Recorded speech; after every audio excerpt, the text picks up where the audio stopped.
have 6 hard-boiled eggs in here, which I'm going to mash. I will attach a short video here on how I hard-boil my eggs.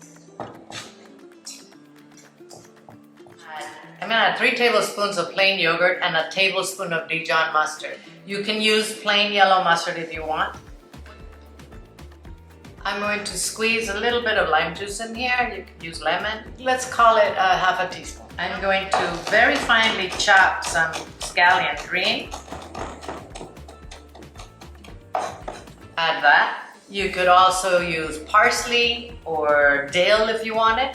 I'm going to smash this garlic and mince it really well. If you don't like raw garlic, just skip this step, yeah?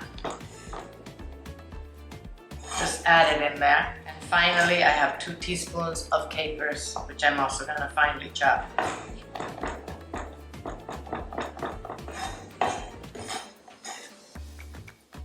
I'm gonna add some salt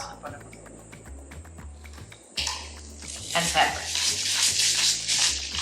We mix well. So we're skipping the mayo completely. It's nice and creamy. I'm gonna taste it for salt. It's perfect. So I'm gonna make a little sandwich on toasted rye bread with seeds. This is a homemade little bread I have. Use any bread you want that's not white, obviously. Whole grain, so that you keep it nice and healthy. Actually, I'm not even gonna make a sandwich. I'm just gonna pile it on this piece. Sprinkle a little paprika on top.